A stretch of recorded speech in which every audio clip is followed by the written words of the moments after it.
Early in the morning of every workday, before I get to my office, I see someone who influences me greatly. This person has a job which many people might consider unglamorous and tediously mundane. He's the locker room attendant in Pittsburgh, where I swim each day. His name is Jeff. We recently celebrated Jeff's 25th anniversary at the pool. 25 years cleaning sinks and sorting towels and caring about everybody. For his anniversary, some of us regulars got together and got him a cake and a book about New York. Jeff loves New York.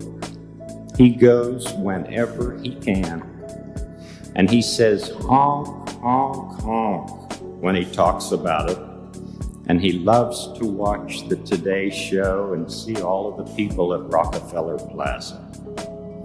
Well, a few weeks ago, I told Jeff that I was writing this commencement speech for you all, and I said to him, Jeff, what should I say in this speech? And he answered, tell them to be glad of who they are. They might get to be president or a teacher or a doctor or just themselves, whoever they are. Everybody can do something. And he went right back to scrubbing the showers.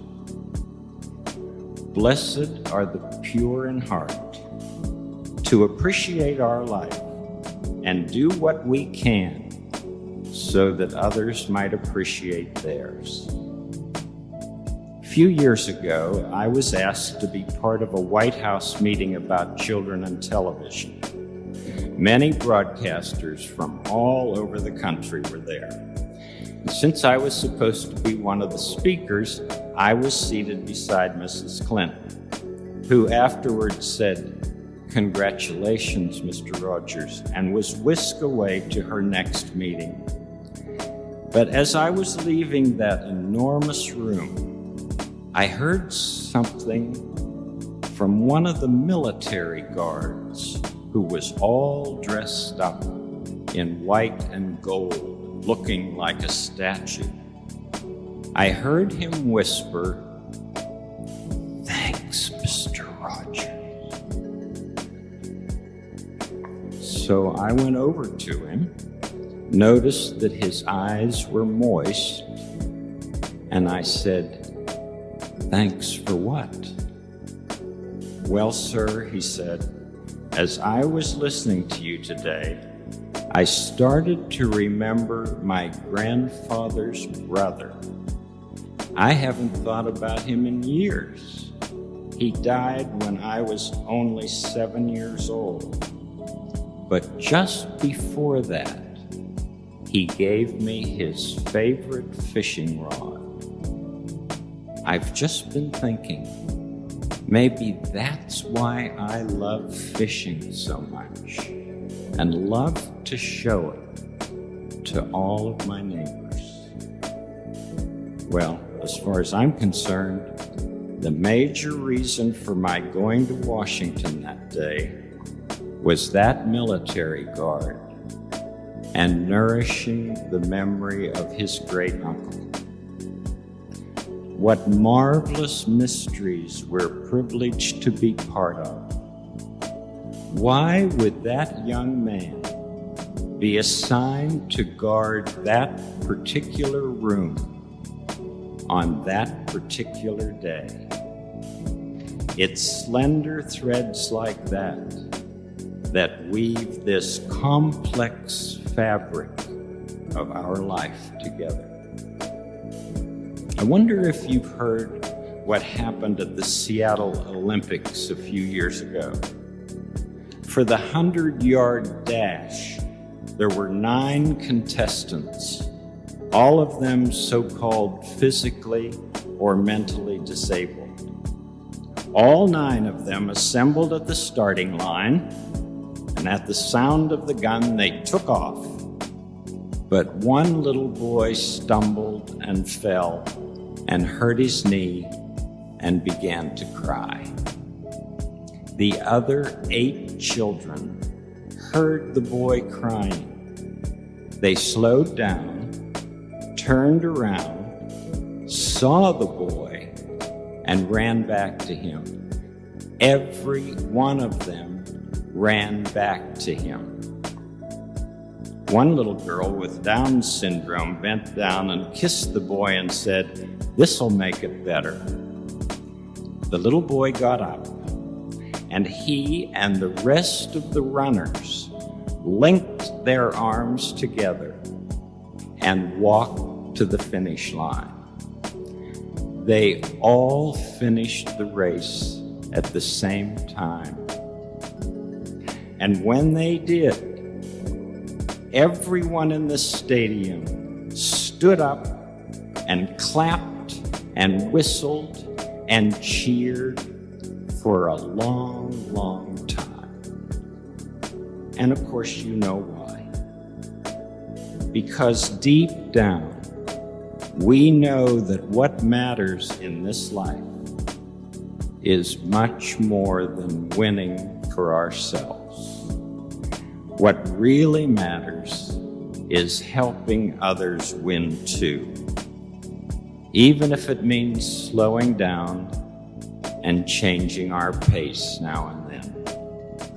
There's a part of all of us that longs to know that even what's weakest about us can ultimately count for something good.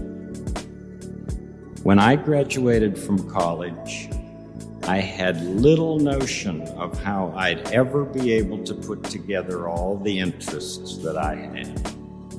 It took me a good deal of time, and my parents probably wondered if I'd ever be able to make anything of it all.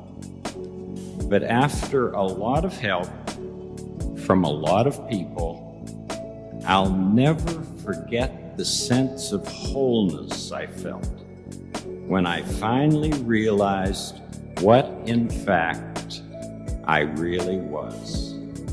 Not just a songwriter or a language buff or a student of human development or a telecommunicator, but I was someone who was able to use every talent that I had been given in the service of children and their families. I can tell you that it was that particular focus that made all the difference. I can also tell you that none of that was written on the back of my college diploma. It's a miracle when we finally discover whom we're best equipped to serve, when we can best appreciate the unique life that we've been given. One day I was privileged to sit in on one of Yo-Yo Ma's master cello classes. Now, Yo-Yo is one of the great appreciators of this world. It seems that people always walk taller after they've had time with him. The only thing that's larger than his talent is his heart. At any rate, during that master class, one young man was struggling with the tone of a certain cello passage. He played it over and over, and Yo-Yo listened with obvious interest. Finally, Yo-Yo said, "You know, nobody else can make the sound you make." That young man looked at Yo-Yo Ma and beamed. What a gift those words were, not only to that young cellist, but to everyone else who was there. Nobody else can make the sound you make.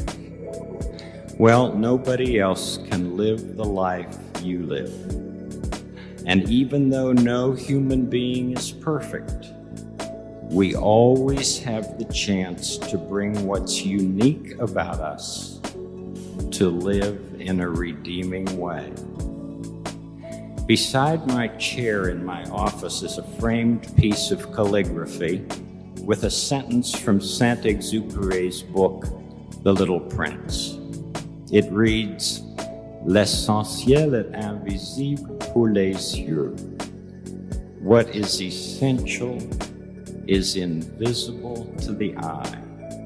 I feel the closer we get to knowing and living the truth of that sentence, the closer we get to wisdom.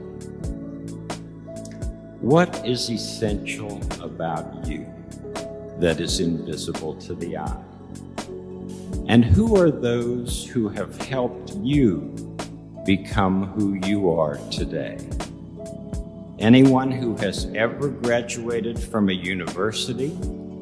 Anyone who has ever been able to sustain a good work has had at least one person, and often many, who believed in him or her. We just don't get to be competent human beings without many different investments from others. You know, the Greek word for thanks is Eucharist. The way we say thank you to God and to each other is the greatest imaginable form of appreciation.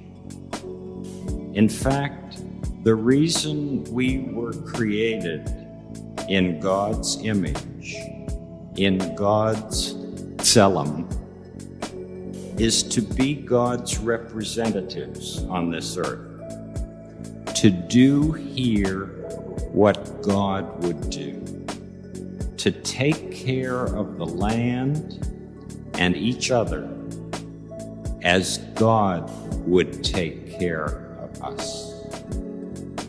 You don't ever have to do anything sensational in order to love or to be loved. The real drama of life, that which matters most, is rarely center stage or in the spotlight. In fact, it has nothing to do with IQs and honors and the fancy outsides of life. What really nourishes the soul is the knowing that we can be trusted, that we never have to fear the truth, that the foundation of our very being is good stuff. I wanted to be with you today because I know that many of you grew up with the neighborhood, some as children, some as parents, and I'm really proud of the way you've grown. And before I say goodbye and bow again to the eternal within you, I'd like to give you the words of one of my favorite neighborhood songs. This song is called "It's You I Like." It's you I like. It's not the things you wear. It's not the way you do your hair, but it's you I like. The way you are right now, the way down deep inside you. Not the things that hide you, not your diplomas, they're just beside you. But it's you I like, every part of you. Your skin, your eyes, your feelings, whether old or new. I hope that you remember, even when you're feeling blue, that it's you I like. It's you yourself. It's you. It's you I like.